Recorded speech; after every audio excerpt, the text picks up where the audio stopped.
Hi everybody, welcome to the course about the European discovery of China. When trying to understand how Westerners arrived at their image of China between the 13th and the 17th centuries, the first question to ask is, when did Westerners first know that the Chinese world existed? The very existence of China, which now seems so evident from all points of view, geographical, political, cultural, has not always been so obvious for the Western world. In fact, China didn't even enter the intellectual landscape of Europe until the late 16th century. A series of factors contributed to this absence, and the first of them was the lack of consistency with which the Chinese themselves referred to their territory. In ancient China, the Chinese had names to differentiate the political entities, the states or guo, that occupied their lands. For instance, the states of Lu, of Yan, and so on. Some of those guo, the central ones, the Zhongguo, considered themselves to be the cultural and political nucleus of the civilized Chinese world. That's why their maps don't give a specific political name for the whole country. The most famous Chinese medieval map is the Sung Dynasty's 11th century Yuji map of the tracts of Yu. It is the first known map to use a cartographic grid, clearly stating that the sides of each square represent 100 li, that is 50 kilometers. It also highlights that it displays the mountains and rivers names of the tribute of Yu, as well as provinces and prefectures from past to present.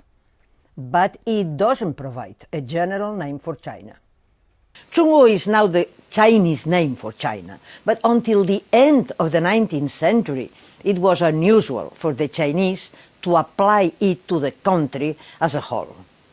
For the Chinese, China was basically a cultural and ritual entity that was above the political states.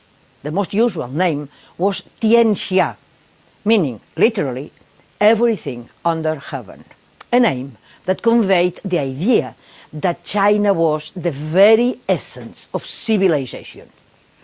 Tianxia is a name that appears mainly in the classical texts, while in the historical records it was more usual to name China after the reigning dynasty. That is why China was referred to by the Chinese as Han, Tang, or Ming, depending on the dynastic name of the reigning house. By the 15th century, the Chinese identified themselves as Ta Ming, the Great Ming, Ming being the name of the reigning dynasty at that moment. When Westerners first approached China, Ta Ming was also the first name that they heard. Look, for instance, at Matteo Ricci's famous map, where Ta Ming refers to China, and Taming Hai is the name given to the China Sea. So, from an outsider's point of view, there was no one unequivocal name for China. In fact, China was first known to the West for its products. The Made in China label, so to speak, came first of all.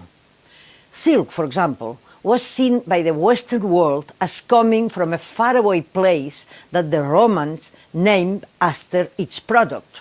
Silk came from the trees of Serica, the land of silk, and was collected by the Seres, a silent race that, in Pliny's words, made a sort of noise by way of talking, having no language of their own. Silk will retain in most European languages the hissing s initial sound that once rang in Pliny's ears. Serica is still to be found in the Renaissance remake of Ptolemy's famous 2nd century map. Ptolemy's map placed Serica in the Far East. The Indians, however, knew better than the Romans when it came to China. Towards the middle of the 3rd century, there was certainly some kind of contact between the recently established Maurya Empire in India and the emerging Qin dynasty in China.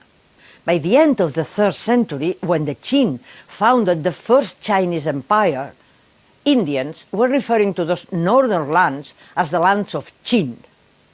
Indian merchants brought this name to the shores of the Indian Ocean. Ptolemy, who was from Alexandria, a Greco-Roman city well connected through the Red Sea with the Indian Ocean, probably heard the name Chin, which is why Sina also finds its way onto the far east of his map. Sin, or rather as Sin, became the usual name for China in the Islamic world.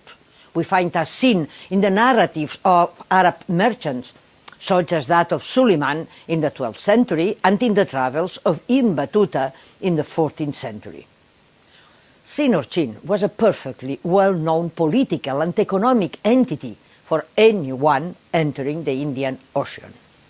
This was the case, for example, for Benjamin of Tudela, a Jewish traveler from Tudela in the Navarre kingdom of the Iberian Peninsula. In the 12th century, he traveled mainly through the Mediterranean and Middle Eastern Jewish communities. On arriving in Basra, in the Persian Gulf, he noticed vessels coming from Sind, a land that he places in the uttermost east. He is credited with having been the first to signal the existence of China to the Western world.